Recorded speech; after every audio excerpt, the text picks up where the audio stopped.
To recapitulate, the lofty aims of written law, the mellifluous assurances of ministers and senior civil servants exist in one realm, while a much grimmer situation occupies reality.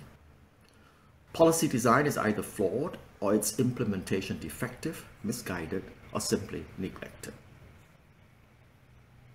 To start with, making employers responsible for the non-social safety net of workers appears ill-conceived. Making them provide care and support without any other safety net below may seem smart when seen from the perspective of a state that does not want to bear any costs, but not so smart when it is measured by a different and more germane yardstick, namely, whether workers actually receive care and support. In many ways, employers' interests will be opposed to workers' interests. Especially when there is conflict between the two sides, there will be a great reluctance to live up to employer obligations and no end of trying to circumvent the law. Then, a loosely articulated training requirement has created huge exploitation opportunities for middlemen. Men needing work are milked for money even before any job appears on the horizon. A poorly designed recruitment system with too little armoring against private greed has created a machine for entrapping workers in debt and rendering them powerless. I will pause here for a moment to let you read.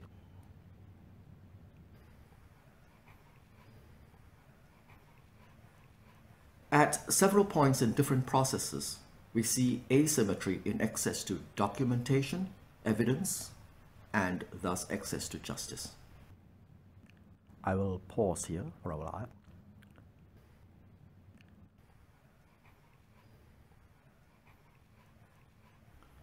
We see an institutionalization of power imbalance by design.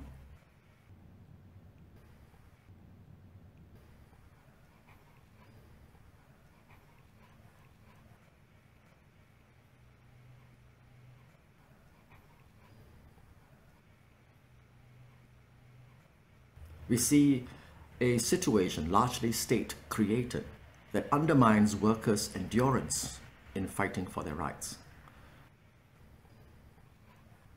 I will pause here for a moment to let you read.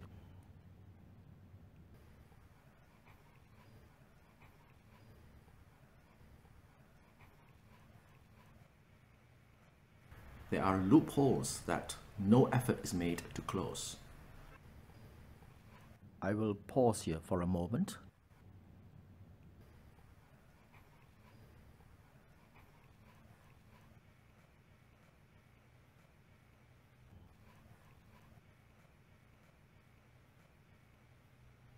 There is asymmetry of enforcement.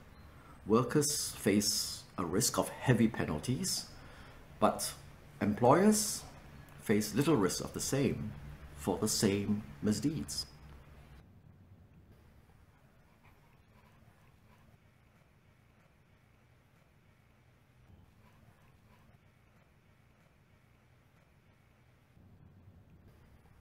It is easy when we hear of specific situations to speak of callous, unfair, greedy employers and job agents.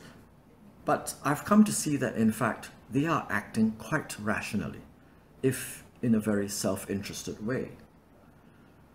In the light of the structural advantages given to them by policymakers, in the light of the loopholes staring at them in the face, and the various incentives, not least the wonderful track record of non-punishment. The right question should be, why are there structural asymmetries? Why are loopholes not closed? Why this track record of non-prosecution even when violations are glaring, like salaries not being paid or deliberately short paid? Where does the source of all this lie?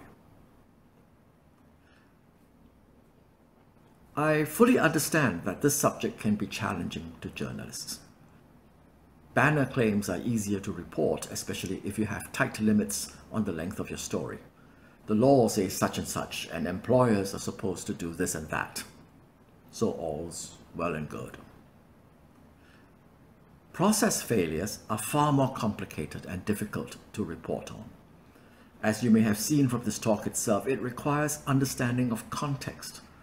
One needs to explain what ought to happen versus what does happen. There are very many subtleties, and often it is difficult to make a point without having to go into some detail. Then when you do have a story about a worker getting the very, very short end of the stick, the state tends to dismiss your story as an isolated case.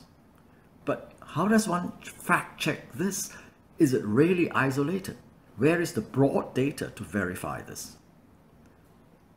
The Singapore government is pretty notorious in its reluctance to provide data in sufficient detail and in useful, longitudinally comparable ways. You can never escape the feeling that they pick and choose what they want to release. Do you then take their word that it is an isolated case? Another thing to watch out for is the brush-off that takes this form, but the majority of workers are happy. This comes in several permutations.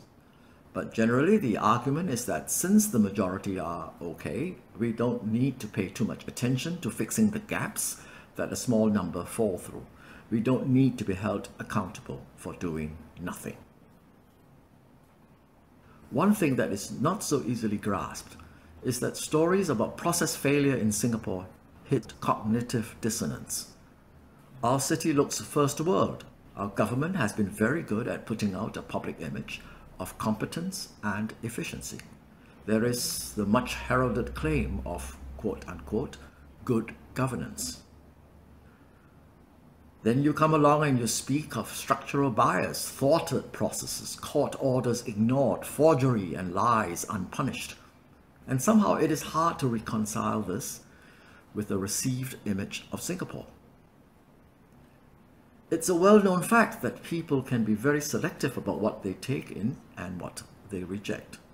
Facts that fit preconceived notions or preferred models of the world around us are easier to absorb, while those that contradict our notions and mental models tend to be considered less credible. How do journalists work through this cognitive dissonance barrier? And in a place like Singapore, where authoritarianism is in the very air we breathe, and where the government trumpets good governance almost as its defining virtue, how do we tell a story about governance failure?